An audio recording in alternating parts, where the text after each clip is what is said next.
ക്ഷേമ പെൻഷൻ വർദ്ധിപ്പിക്കാനുള്ള നീക്കവുമായി സംസ്ഥാന സർക്കാർ. പെൻഷൻ തുക 1800 രൂപയായി ഉയർത്താനാണ് നിലവിൽ ആലോചിക്കുന്നത്. നിലവിൽ ക്ഷേമ പെൻഷൻ തുക 1600 രൂപയാണ്. 200 രൂപ വർദ്ധിപ്പിച്ച് 1800 രൂപയിൽ എത്തിക്കുക എന്ന കാര്യമാണ് പരിഗണിക്കുന്നത്.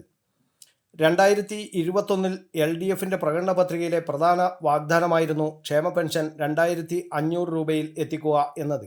ഈ പ്രഖ്യാപിത ലക്ഷ്യത്തിലേക്ക് എത്തണമെങ്കിൽ നിലവിലെ തുകയിൽ നിന്ന് 900 രൂപയുടെ വർധനവ് ആവശ്യമാണ്.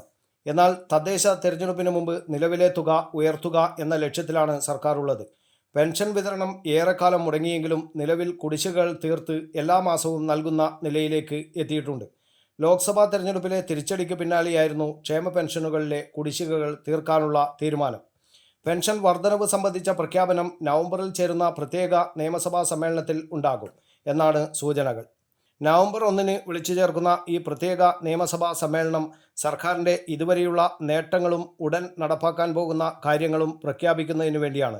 ഈ സമ്മേളനത്തിൽ ക്ഷേമ പെൻഷൻ വർധനവ് സംബന്ധിച്ച പ്രഖ്യാപനവും ഉണ്ടാകുമെന്നാണ് പ്രതീക്ഷിക്കുന്നത്. News bureau, Kannur media.